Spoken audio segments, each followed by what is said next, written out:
The fabric of the old armchair was worn smooth in the exact shape of my grief. It was here, in this small, airless room they had given me, that the silence had first taken root.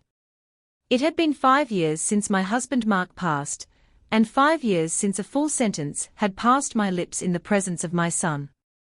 The silence wasn't a choice, not at first. It was a shroud that fell over me the day I buried Mark, a heavy cloak woven from sorrow and the shocking, almost immediate coldness in my son Leo's eyes. He had looked at me not as a grieving mother, but as a problem to be managed, a loose asset to be absorbed. My voice, the one Mark had called his favorite song, simply withered in the face of that cold practicality. Now, my world was circumscribed by this room and the small whiteboard I used to communicate. Good morning, need anything from the store? Thank you. The words were neat, sterile, and utterly devoid of me. I sat in the armchair, a photograph of Mark propped on the little side table. In it, he was laughing, his arm around a much younger me, his eyes crinkling at the corners. We were on the stage of the old Orpheum Theatre, just after a performance. The ghost of that joy was a constant, painful pressure behind my ribs. From the living room, I could hear the sounds of the life I was excluded from.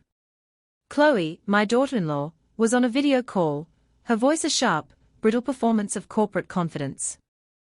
Leo was likely in his home office, designing logos for companies that were, unbeknownst to him, only solvent because of me.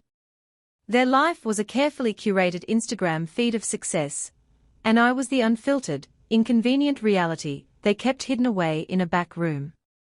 My granddaughter, Lily, was the only one who saw me. At 7 years old, she possessed an emotional intelligence her parents had long since traded for ambition. She would sneak into my room, her small hand slipping into mine, and whisper secrets about school, or a funny-looking bird she saw in the garden. Sometimes, when Chloe wasn't listening, I would whisper back, a single word or two, a rusty, creaking sound that felt like breaking a spell. Pretty, I'd rasped once, when she showed me a drawing of a rainbow-colored unicorn. The look of radiant delight on her face was worth the risk of being overheard. Today, however, a familiar dread coiled in my stomach. They had scheduled a family meeting for the afternoon. I knew what that meant. It was their sanitized term for delivering an ultimatum. I looked at the photograph of Mark again, tracing the line of his jaw with my fingertip. He had always believed in me, had nurtured my talent just as he had his own. He was a composer, a brilliant one, but he always said I was the one who gave his music its soul. Tucked away in the bottom drawer of my dresser, beneath stacks of faded sweaters, was a leather-bound folio of sheet music. It was my secret, my sanctuary. It contained the arrangements for the choir, the one part of my life that was still mine, the one place where I was not silent, not broken, but whole. The memory of our last conversation, the real one, before the silence, played in my mind. Don't let them diminish you, Elara, Mark had said, his voice weak, but firm from his hospital bed. Your voice is too beautiful to be quieted, I had promised him I wouldn't. But grief is a powerful thief, and my son had been its willing accomplice. The smell of Chloe's aggressively expensive floral perfume drifted under my door, a signal that she was moving through the house. It was almost time for the meeting. I smoothed down my simple dress, took a deep breath that didn't quite reach my lungs, and steeled myself. I picked up my whiteboard and a freshly wiped marker. I was ready to listen to their decision, to nod, and to write I understand, but deep inside, in the place where my real voice lived, another script was being written, a crescendo of resentment that was building, note by painful note, toward its inevitable, thundering release. I knew, with a certainty that chilled me, that whatever they said today would be the final note of the overture. The opera of my liberation was about to begin. The moment I stepped out of their house, the world changed. It was a physical transformation. The stoop in my shoulders lessened, my chin lifted from my chest, and the air I breathed seemed cleaner, richer. I walked 2 blocks to a bus stop they never used, a small act of defiance that felt monumental. The 15-minute ride took me to a different part of the city, a neighborhood of brick buildings, old bookshops, and the lingering smell of roasted coffee. My destination was St. Jude's Community Hall, a building that looked unassuming from the outside, but contained the entirety of my vibrant, secret life. Inside, the air hummed with a different kind of energy. It was a cacophony of greetings, of laughter, of tuning forks and scattered scales. This was my sanctuary. This was my choir. Here, I was not the mute, grieving mother. I was Elara, their director, their friend, their conductor. Elara. Thank God you're here, the tenors are butchering the bridge on number 3 again, boomed a cheerful voice. It was Arthur, a retired history professor with a booming bass and a heart of gold. He was one of the few who knew a version of my story. He didn't know the financial details, but he knew about my silence at home. He called it my vow of patience. I smiled, a real, unforced smile that reached my eyes. Let me guess, Arthur. They are treating the fermata like a suggestion. My voice, when it emerged here, always surprised me for a moment. It was deeper and richer than I remembered, resonant with a power I was denied elsewhere. A vague hint, at best, he chuckled, handing me a cup of tea. How are things in the mausoleum? It was his name for Leo and Chloe's house. I sighed, the warmth of the cup seeping into my hands. The pharaohs are convening this afternoon to discuss the future of the sarcophagus, I said, my voice laced with a dark irony that only he would understand. He squeezed my shoulder gently. Well, you know where your real life is. I did. I looked around the room at the 40-odd faces, a beautiful mosaic of humanity. There was Maria, a young nurse who sang soprano like an angel. There was David, a mechanic whose tenor was as finely tuned as any engine he worked on. There were students, retirees, office workers, all of them bound together by this shared love. We were a family, one I had chosen and that had chosen me back. A flashback ambushed me, sharp and poignant. Leo, age 10, sitting beside Mark at the piano. Mark was patiently showing him a simple chord progression. Leo's small face was alight with concentration and love, his little fingers pressing the keys. You have the music in you, son, Mark had told him, his voice thick with pride. Just like your mother, where had that boy gone? When had the music in him been replaced by the flat, discordant drone of avarice? I shook the memory away, and stepped onto the small podium. A hush fell over the room. I raised my hands, and in that moment, I was powerful. I was in control. All right, everyone, I began, my voice filling the hall. From the top of echoes of a promise and tenors, I added, my eyes twinkling as I looked at their section, the fermata on measure 42 is a full stop. A red light. A brick wall. We will build a house and live there for a moment before moving on. Understood. A wave of laughter rippled through the choir.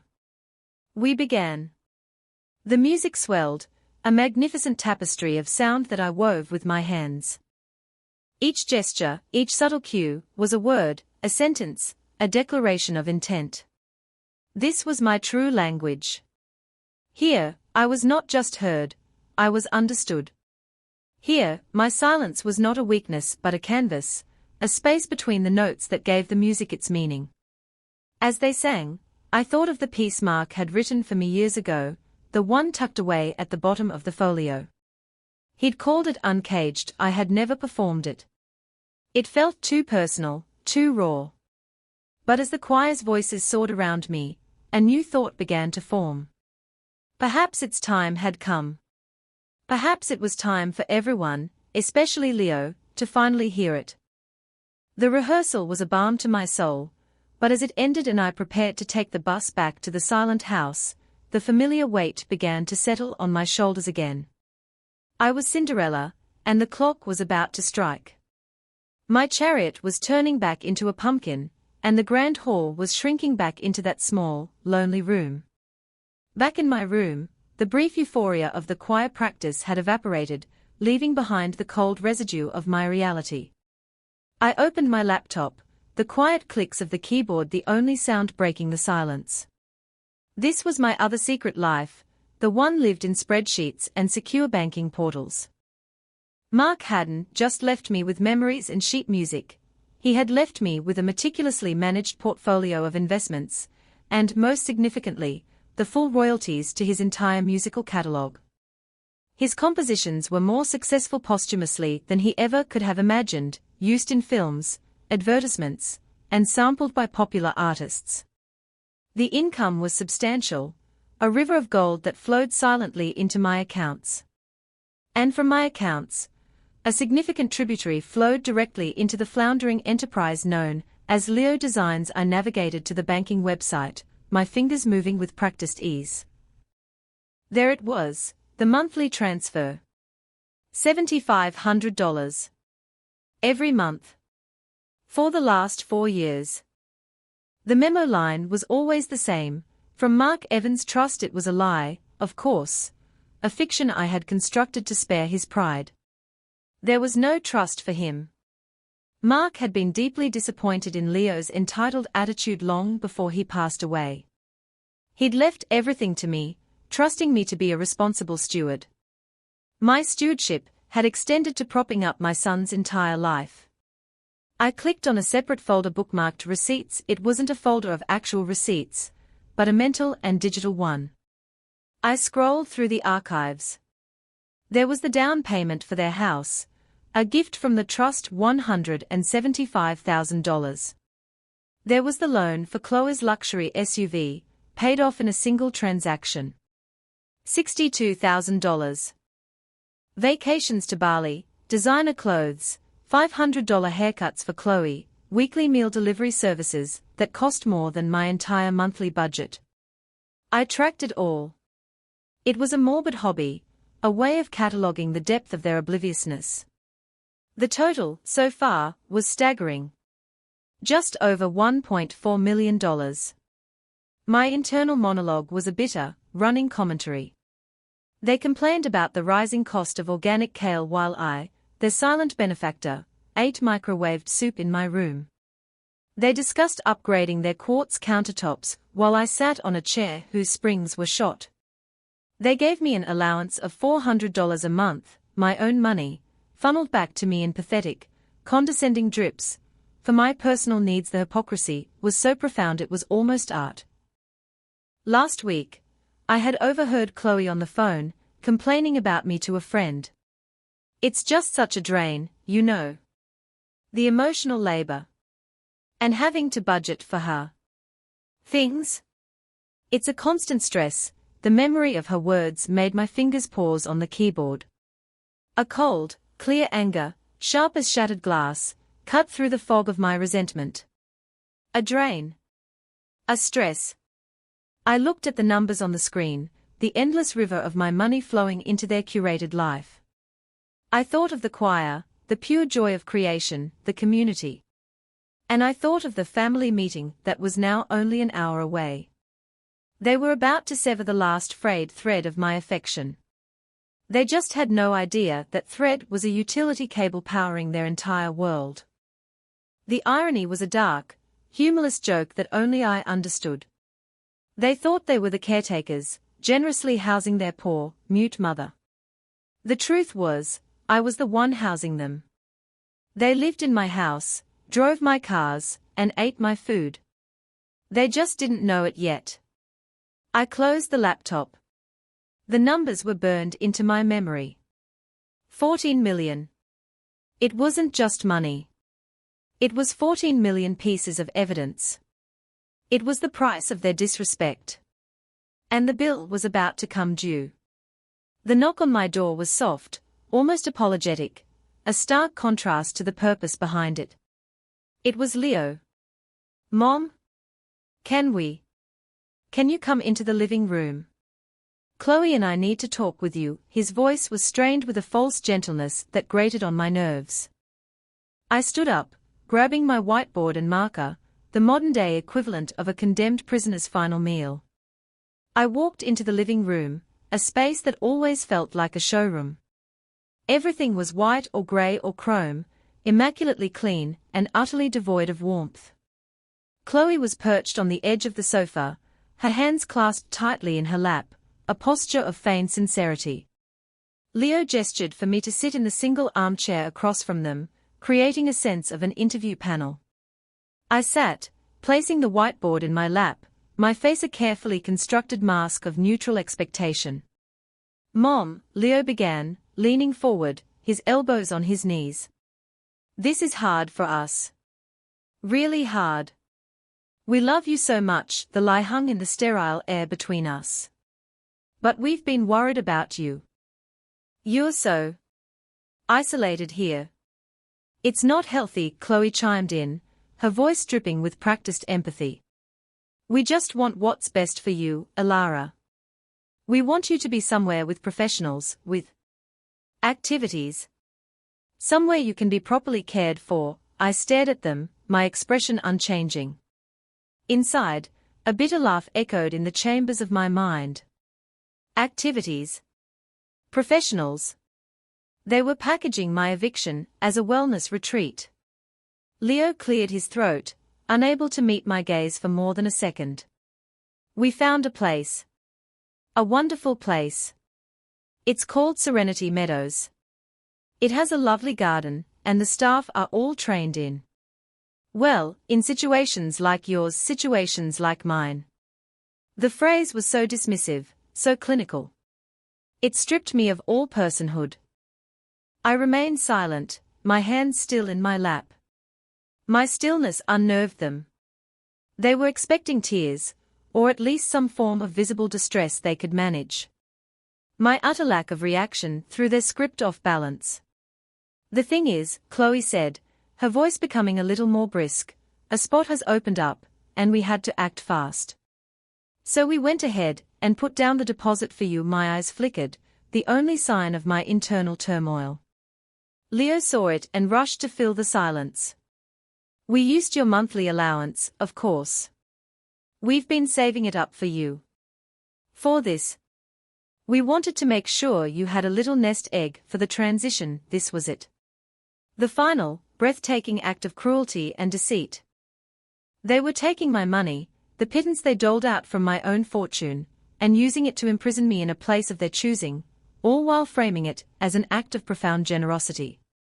This was the last straw. It wasn't just a straw, it was a steel girder crashing down on the fragile structure of my patience. For a brief, wild moment, I considered speaking. I wanted to unleash a torrent of words, to scorch the pristine white walls with the heat of my fury. I wanted to ask them how they could be so blind, so callous, so incredibly stupid. But I held back. My voice was too precious a weapon to be wasted here, in this sterile room. It was reserved for a grander stage. Instead, I picked up the marker. The cap squeaked as I pulled it off, the sound unnaturally loud in the tense silence. They both watched, leaning forward slightly, as if my written words would validate their decision. My hand was perfectly steady.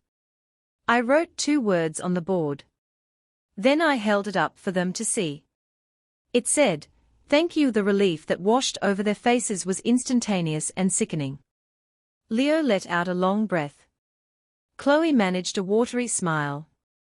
"Oh, Mom," Leo said, his voice thick with false emotion. "I knew you'd understand. We are doing this for you." I simply nodded, my eyes holding his. In my gaze, there was no gratitude. There was no understanding. There was a cold, hard promise. A reckoning. They saw only the words on the whiteboard. They couldn't see the fire behind my eyes. They couldn't hear the symphony of destruction I was already composing in my head. They had won, they thought. They had finally solved the problem of me. They had just signed their own ruin. I stood up, gave them one last, lingering look, and walked back to my room, closing the door softly behind me. The meeting was over. My war was just beginning. The door clicked shut, and the sound echoed like a gavel falling, a final judgment. I leaned against it, the cool wood a stark contrast to the fire raging within me. The mask of placid acceptance dissolved, and my face crumpled. A single, hot tear escaped and traced a path down my cheek.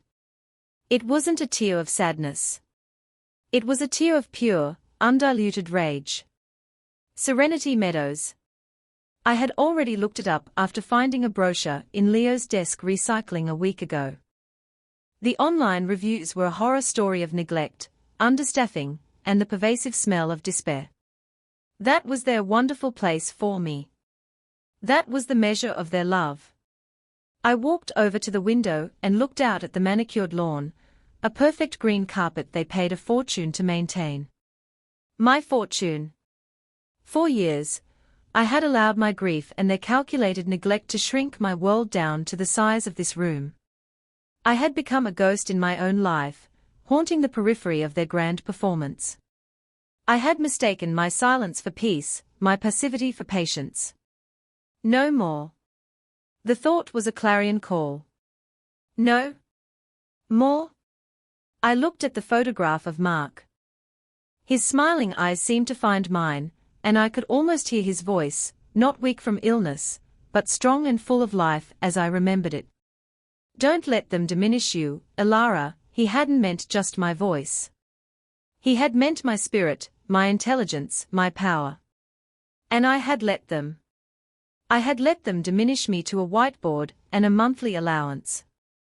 I had let them believe I was a helpless dependent, while I was the very bedrock of their existence. The shift inside me was palpable. It was a physical sensation, like a spine straightening after years of being bent. The melancholic resignation that had been my constant companion evaporated, replaced by a cold, diamond-hard resolve. The time for reflection was over. It was time for action. I reached into my purse and pulled out a cheap, prepaid burner phone I'd bought months ago for an emergency. This, I decided, was that emergency. My personal cell phone, the one on their family plan, was a listening device, a tracking tool. I would use this untraceable line to dismantle their lives. I scrolled through the contacts. A single entry I had programmed in under the name Gardner. It was my lawyer, a sharp, no-nonsense woman named Evelyn, who had helped me manage Mark's estate. She knew the full picture. She had been waiting for this call for years. I pressed the call button. The phone rang twice before she picked up. Evelyn Reed, her voice was crisp and efficient. My own voice was a stranger in my ears. It was low, and it cracked with disuse in this context, but it was there. Evelyn, I said. It's Elara Evans. There was a pause on the other end, then, Elara. I'm glad to hear your voice. Is everything all right? No, I said, and the word was imbued with a strength I didn't know I still possessed. Everything is not all right. But it's about to be, and then I began to talk. I told her about Serenity Meadows. I told her about the deposit. I told her everything. As I spoke, the plan that had been a nebulous storm of anger began to coalesce into a precise, strategic sequence of events. I want to cut the cord, Evelyn, I said, my voice growing stronger with every word. Completely.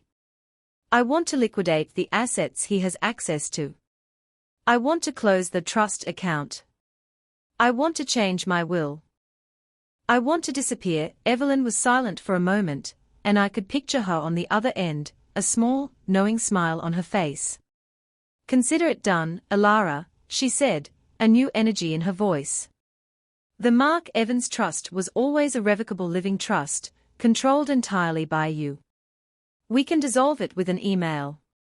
The business capital is structured as a demand loan. We can demand repayment in full, effective immediately. As for the rest, let's get to work. We spoke for nearly an hour. We mapped out every step. The phone calls I would need to make. The documents I would need to sign electronically. The timeline. By the time I hung up, the sun had set, and my small room was bathed in shadow. But for the first time in 5 years, it didn't feel like a cage. It felt like a command center. I had made my decision. The years of quiet observation were over. I had seen enough. I had heard enough. I had paid enough. The meek, mute mother was gone. In her place was the conductor, and I was about to lead my son and his wife in a grand symphony of consequences. The days that followed were a blur of clandestine activity, a silent coup orchestrated from my little room. While Leo and Chloe went about their lives, blissfully unaware, I was a whirlwind of quiet, focused action. My burner phone became an extension of my will. My laptop, a weapon. I operated like a spy in my own home, waiting until they were out or asleep to make my moves. The first call was to my bank manager, a kind man named Mr. Henderson, who had worked with Mark for decades. Using the burner phone, I explained the situation calmly and rationally. "Mr. Henderson," I said, my voice firm. "I need to freeze all activity related to the account ending in 8814.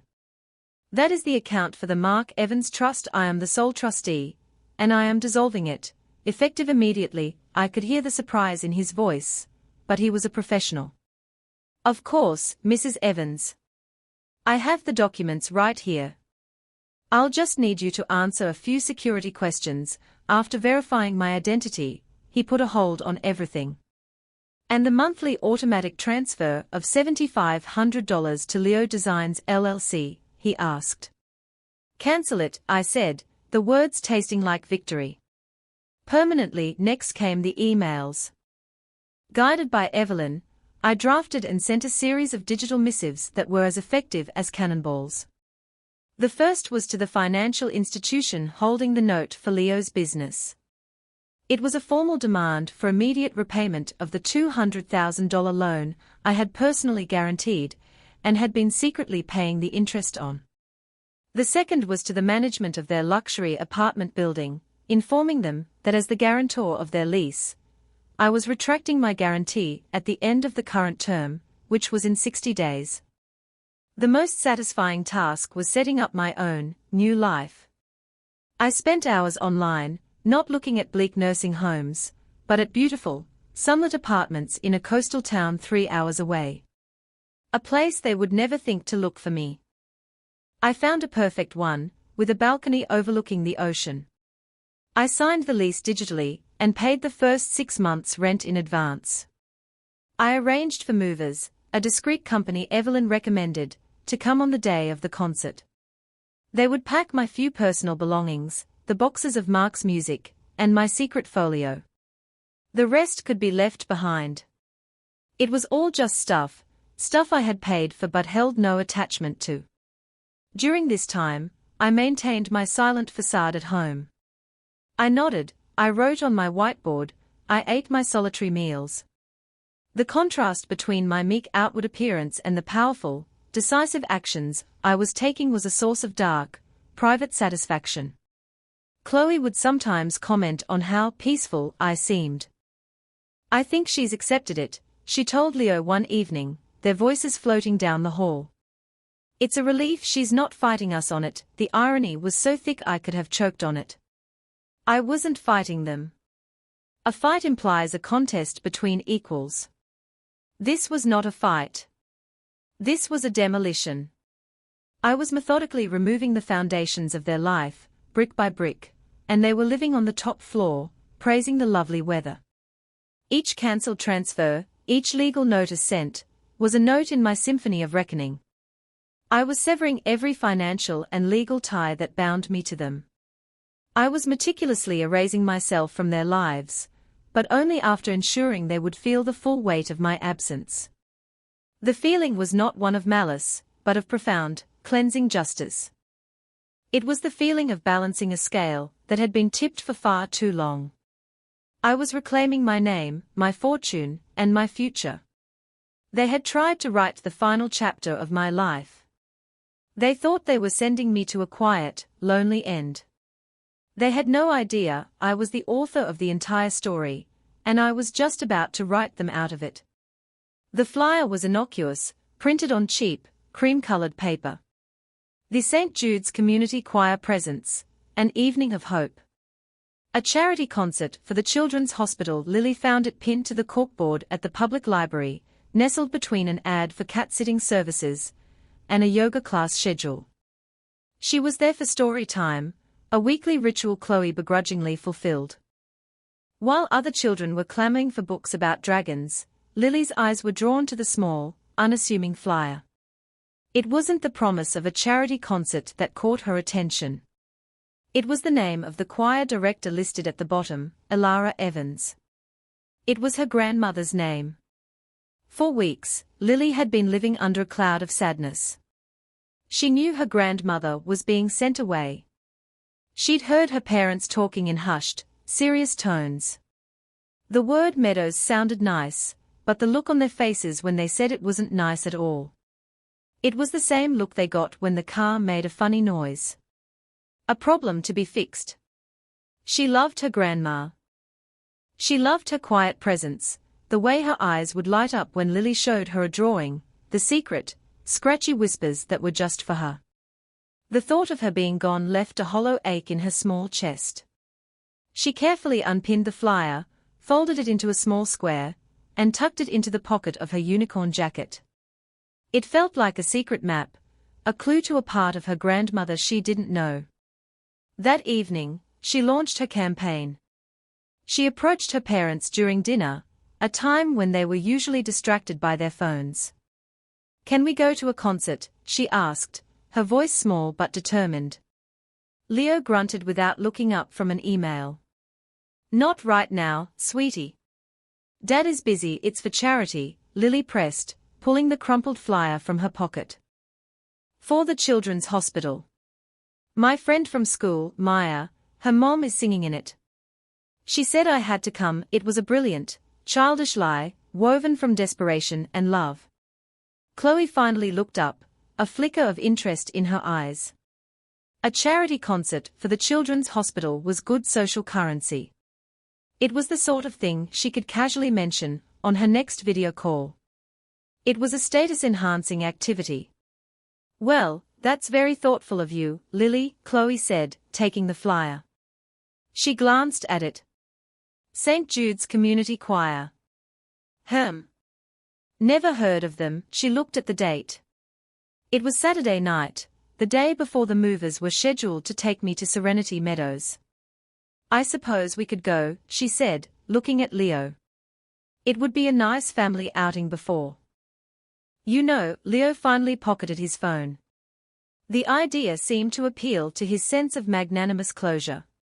Taking his problem mother out for one last, charitable hurrah before her exile. It was poetic, in a twisted way.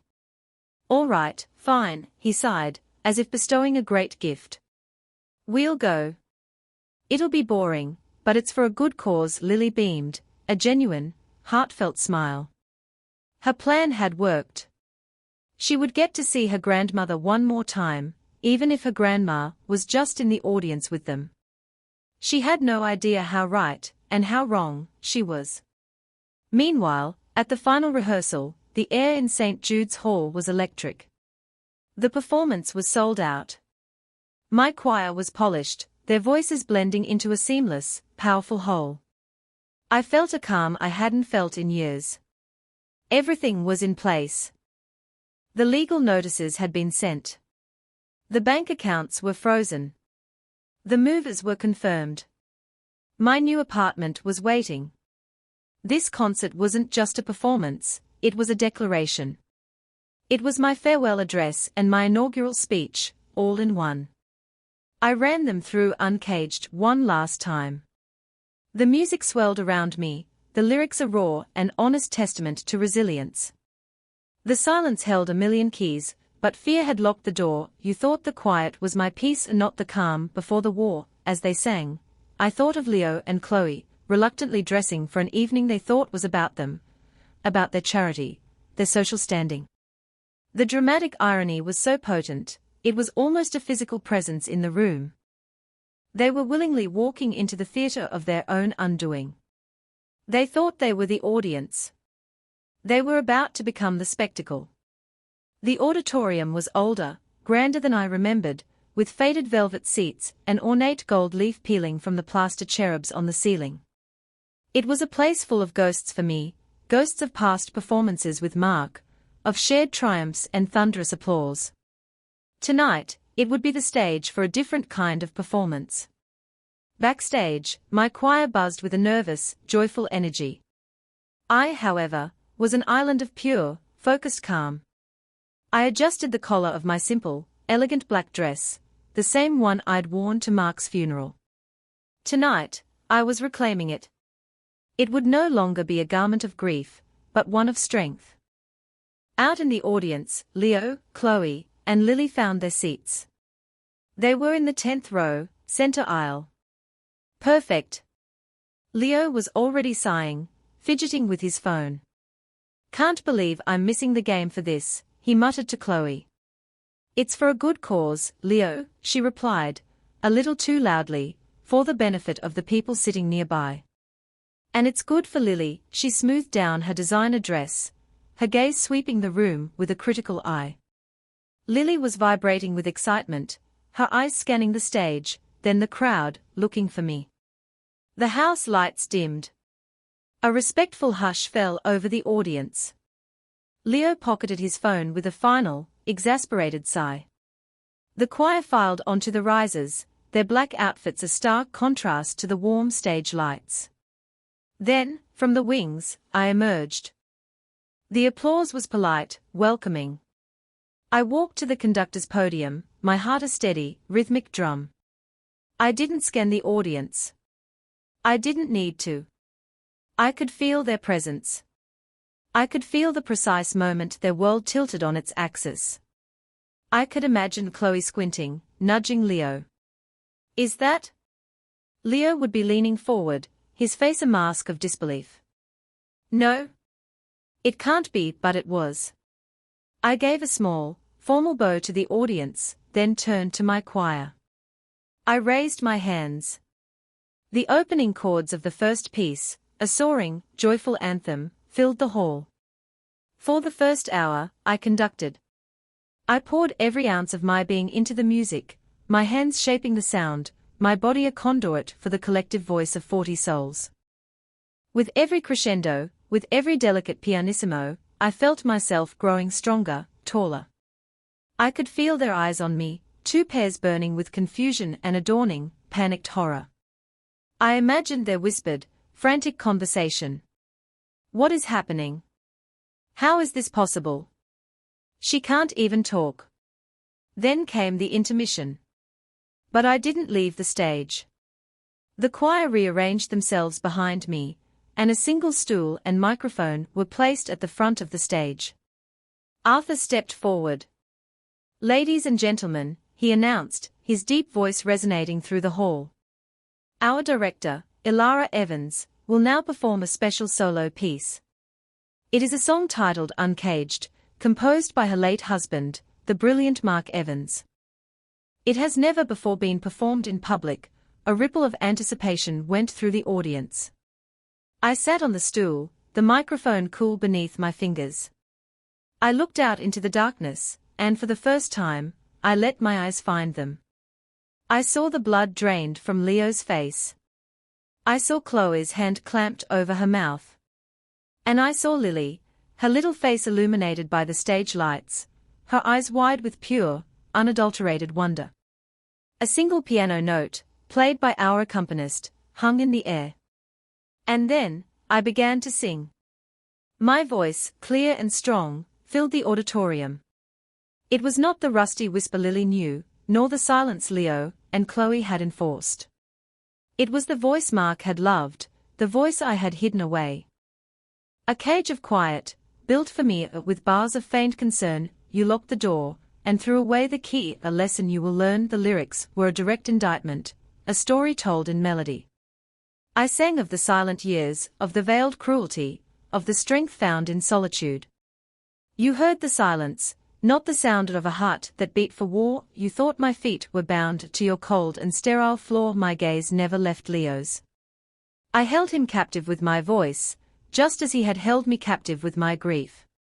The final note soared, a declaration of freedom and power. The bird is flown, the cage is bare, the song is in the sky, you cannot cage the open air, you can only watch me fly, the song ended. For a heartbeat, there was absolute silence. Then, the auditorium erupted. The applause was a tidal wave, a roar of appreciation that washed over me, cleansing the last remnants of the past 5 years. I stood up, bowed, and walked off the stage, leaving my son and his wife sitting in the wreckage of their lives, exposed and humiliated in a crowd of cheering strangers. The backstage area was a chaotic swirl of euphoria. Choir members hugged me, their faces flushed with triumph. Well-wishers I didn't know pressed my hand, their eyes shining with emotion. Incredible, they said. Your voice is a gift, that final song. Breathtaking, I accepted their praise with a quiet grace, but my eyes kept watch on the door leading from the auditorium. I knew they would come. Their shock would curdle into anger, and their anger would demand a confrontation. I didn't have to wait long. The door burst open and Leo stormed through, Chloe trailing in his wake like a pale, frantic shadow. He pushed past a startled stagehand, his face a thunderous mask of betrayal. "Mom?" His voice was a harsh bark, cutting through the celebratory buzz. The people around me fell silent, sensing the shift in atmosphere. "What the hell was that?" he demanded, his voice shaking with rage. "All this time? You've been lying to us. Faking it." I looked at him, my expression calm. The adrenaline of the performance had given way to an icy serenity. I was no longer the defendant. I was the judge. "I never lied, Leo," I said, my voice even and clear. It was the first time he had heard me speak more than a single, whispered word in 5 years, and the sound of it, confident and articulate, seemed to stun him more than the performance itself. My silence was my truth. It was a reaction to the son, who looked at his grieving mother, and saw only a burden. "You didn't want my voice. You wanted my compliance. So I gave you silence." Chloe finally found her voice, a high-pitched, reedy sound. "But we took care of you. We gave you a home." A bitter, ironic smile touched my lips. "A home? You gave me a room. A storage space for your conscience. And you didn't take care of me, Chloe. I took care of you just then." My phone, my real phone, which I had kept charged and ready in my purse, buzzed. It was a prearranged text from my lawyer, Evelyn. I pulled it out and glanced at the screen. The timing was perfect. "You talk about giving me a home," I continued, my eyes locking with Leo's. "Let's talk about the home you live in. The $175,000 down payment from the trust. Let's talk about Chloe's $62,000 car. Your vacations. Your business, which hasn't turned a profit in 3 years." Leo paled. How do you know that?" "I know because there is no trust, Leo," I said, the words falling like stones into a deep well. "There was never a trust for you. Mark left everything to me. Every penny you have spent for the last 4 years has come directly from me. The $7,500 a month that kept your failing business afloat. That was me. The allowance you so generously gave me. That was my money you were giving back to me." I held up my phone so he could see the text from Evelyn. "Leo Designs LLC. Demand for immediate repayment of $200,000 note has been delivered. All related accounts are now frozen pending resolution." His eyes widened in horror as he read the words. The color drained completely from his face. Chloe let out a small, strangled gasp. Their entire world, the carefully constructed facade of their success, was crumbling around them in real time, in a crowded backstage corridor. "But why?" Leo stammered, his anger collapsing into a pathetic, desperate confusion. "Because you were going to put me in Serenity Meadows," I said, my voice dropping to a near whisper, yet carrying more weight than all his shouts. You were going to use my own money to lock me away in a place of neglect so you could have more space for a home gym. You decided my worth. You set my price. And now, you will learn what it costs to lose me. I put my phone back in my purse. Arthur and a few other choir members had formed a protective semicircle around me. You're cutting us off. Chloe whispered, her eyes wide with panic. I cut you off the moment you decided I was disposable, I stated, turning my back on them. My lawyer will be in touch regarding the repayment of the funds you owe me. I took a step, and Leo reached out, grabbing my arm. Mom, please. We are sorry. We didn't know. I stopped and looked down at his hand on my arm, then back up at his face. There was no remorse in his eyes, only terror. The terror of the entitled man whose credit card has just been declined. Yes, you did, I said softly, pulling my arm free. You knew. You just didn't care, and with that, I walked away, leaving them standing there, gaping and broken amidst the sound of my choir's joyful celebration. I didn't look back. The salt-laced wind that whipped through my hair felt like a baptism. It carried the scent of the ocean, of brine and distance and limitless possibility. My new apartment was even more beautiful than the pictures had suggested. It was a space defined by light, with floor-to-ceiling windows that looked out onto the vast, churning expanse of the sea. There were no small, airless rooms here. There was only openness. Unpacking the boxes felt different this time. It wasn't the grim, silent task of settling into a cage. It was the joyful act of building a nest. I carefully unwrapped the photograph of Mark and placed it on the mantelpiece. He was smiling, and for the first time, I felt I was finally living up to the promise I had made him. I was no longer diminished. The boxes of his sheet music, his legacy, I arranged on a new set of shelves. Beside them, I placed my own leather-bound folio, the one containing Uncaged. It was no longer a secret. It was a testament. My phone rang, and I smiled as I saw Arthur's name on the screen. Enjoying the sea air, maestro, he boomed. I am, Arthur, I laughed, my voice warm and relaxed. It's wonderful. How are the tenors? Still struggling with the concept of a full stop, he chuckled. But they are lost without you. We all are. When are you coming back to visit? We talked for half an hour, about music, about the future of the choir, about everything and nothing. It was easy. It was normal. It was friendship. There were no whiteboards, no strained silences, no carefully worded scripts. There was just life. The fallout from the concert had been swift and brutal. Evelyn had kept me updated. Leo's business had collapsed almost overnight. Without my monthly infusion of cash, and with the loan recalled, it folded like a house of cards. They were forced to break their lease on the luxury apartment, losing their deposit. Chloe's expensive SUV was next on the chopping block. They had tried to contact me, of course. A flood of frantic texts and voicemails, swinging wildly between tearful apologies and bitter accusations. I never listened to them. I blocked their numbers. Evelyn handled all communication. She was drawing up a generous, but firm, repayment plan for the money they owed. I didn't want to leave them destitute, that wasn't my goal. My goal was to make them stand on their own 2 feet, to force them to live in the world of consequences they had so long avoided.